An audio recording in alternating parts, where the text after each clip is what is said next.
ट्विशा शर्मा की मौत को लेकर हर पल नए खुलासे हो रहे हैं। इस बीच एक बड़ी खबर आ रही है, मौत से 2 घंटे पहले तक ट्विशा शर्मा पार्लर में थी। 12 की दोपहर 3 बजे ट्विशा पार्लर गई थी। शाम 6 बजे तक ट्विशा पार्लर में ही मौजूद थी।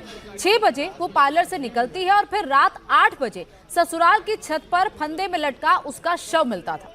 हैरानी वाली बात यह है कि मौत से ठीक पहले पार्लर में ट्विशा बेहद खुश नजर आ रही थी, वहां के स्टाफ से बातचीत कर रही थी और उसका सीसीटीवी फुटेज भी सामने आया। ट्विशा हंसकर मुस्कुराकर सबसे बात कर रही थी। उसके चेहरे पर किसी भी तरीके का कोई स्ट्रेस नहीं था। ऐसे में सवाल यह है कि शाम 6 बजे पार्लर से निकलने के बाद ट्विशा के साथ ऐसा क्या हुआ कि ट्विशा, जिस तरीके से बार बार कहा जा रहा है ट्विशा के ससुराल वालों की तरफ से कि उसने आत्महत्या कर ली, लेकिन परिवार के लोगों का कहना है कि उसकी हत्या हुई है। तो क्या हुआ आखिर ऐसा कि ट्विशा इस दुनिया में नहीं रही? जिस पार्लर में ट्विशा ने मौत से 3 घंटे पहले वहां पर गई थी, जहां मसाज उसने कराई थी, उनकी तरफ से कहा गया है कि उसकी संचालिका ने जो खुलासा किया, उनका कहना है कि 3 घंटे के दौरान ट्विशा वहां पर मौजूद थी और वो बिल्कुल भी तनाव में नजर नहीं आ रही थी। वो हंसते हुए सैलून में आई थी, सबसे बेहद नॉर्मल होकर वो बात कर रही थी। सैलून के कर्मचारियों से फिल्मों के बारे में पूछ रही थी कि आप फिल्म देख रहे हैं। ट्विशा 14 मई को फिर से सैलून आने वाली थी, उसने फिर से उसका अपॉइंटमेंट लिया था।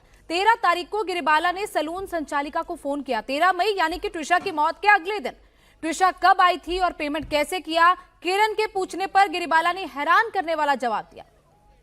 उन्होंने कहा कि ट्विशा ने सुसाइड कर लिया है। गिरिबाला ने सीसीटीवी फुटेज लेने के लिए 6 लोगों को सैलून भेजा था।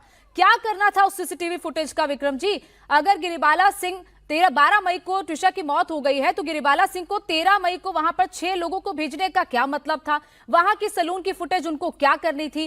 क्या वो इस केस को खुद ही ट्रायल कर रही थी? इसका ऐसा लग रहा है कि वो इस केस में हर चीज खुद ही दे रही है। सीसीटीवी फुटेज घर का उन्होंने खुद ही दिया और वहां पर सैलून में भेजा 6 लोगों को वहां का सीसीटीवी फुटेज निकलवाने के लिए। तो ये क्या करना चाह रही थी गिरिबाला सिंह? विक्रम जी, गोनिका जी ध्यान से सुने, ये इन्होंने जो कार्रवाई की है वो दिखाता है कि कितना अपने को बचाने की नियत से 1 नहीं 2 नहीं 4 नहीं 5 6 अधिवक्ताओं को भेज करके आपने सीसीटीवी फुटेज प्राप्त की, जिसका आपको कोई अधिकार नहीं था। आपने कानून की लक्ष्मण रेखा को पार करके आपने अपने अधिवक्ताओं चेले चपाटों के जरिए उसको प्राप्त करने की किस कानून के तहत और आपने अधिकृत किया? इनको कोई अधिकार नहीं था। इन्होंने विवेचना के रास्ते में आकर के विवेचना को प्रभावित करने का कुत्सित प्रयास किया। और मैं फिर कहूंगा, इसके ऊपर 201 और 238 बीएनएस के अंतर्गत फ्रेश मुकदमा एक और लिखा जाए इनके ऊपर। और इन्होंने डराने धमकाने की कोशिश की। अब जो मोटिव होता है गोनिका जी, वो ये होता है, कहीं अगर मेरे बारे में कोई शिकायत कर दी, नंबर 2 कहीं ये कह दिया अगर हो कि मैं अपना प्राण ले रही हूं, तो वो तमाम चीजें आत्मरक्षा में जब आदमी के दिल में कमजोरी होती है तो इस तरीके की हरकत करता है पता लगाने के लिए और अपने रास्ते को, बचाव के रास्ते को खोलने के लिए, भागने के रास्ते तैयार करने के लिए। इसका केवल एक ही अभिप्राय है और वो ये है, एक कुंसित मानसिकता और मनोवृत्ति। अंबर जी, एक कोई भी लड़की शादी करके जाती है ससुराल तो वो यही सोचकर जाती है कि परिवार के लोगों के साथ, परिवार के लोग उसके साथ अच्छे से रहेंगे, वो वहां पर खुश रहे, वो अपने परिवार को छोड़कर वहां पर जाती है।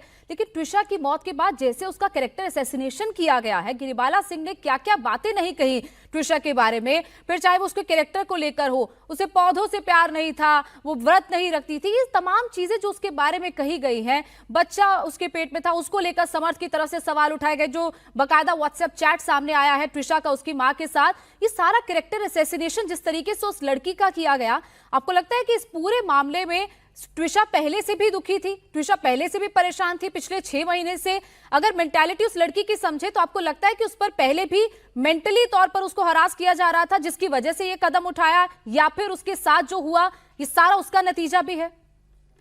बिल्कुल गुनिका, मैं इसी मुद्दे पे बात करना चाह रही थी क्योंकि हम बहुत सारे इस तरह के केसेस डील करते हैं जिसमें ऐसा होता है, जैसे कि यहाँ पर नैना भी बात किया कि कहीं ना कहीं उसको साइकोलॉजिकली उसको तोड़ने की कोशिश की गई, क्योंकि वो ऐसे लोगों के बीच में थी, एक क्रिमिनल लॉयर और एक रिटायर्ड जज। जिस तरह का उनका कैरेक्टर सामने आया है, उन्होंने कहीं ना कहीं एक तो ट्विशा के प्रति उनके अपने प्रेजुडिसेस थे, उसके प्रोफेशन को लेके, उनके काम को लेके, जिसके तहत वो आई एम श्योर नाउ कि वो हर दिन उनको मानसिक प्रताड़ना झेलनी पड़ती होगी, जिसकी वजह से वो अपने फ्रेंड से, अपने परिवार वालों से ऑफकोर्स कॉल पे या चैट पे आप शेयर करते हैं तो ऑफकोर्स सामने वाला फिर उसके रिप्लाई में लिखता है, तो कहीं ना कहीं उनको पकड़े जाने का डर होगा कि उसके बाद उनके साथ कुछ और ज्यादा हो सकता है, शारीरिक प्रताड़ना भी हो सकती है। तो ऐसी बहुत सारी बातें हो सकती हैं जो वो वहां पर झेल रही थी और जिसकी वजह से वो वहां से निकलकर अपने परिवार में आकर इस रिश्ते से बाहर निकलना चाहती थी।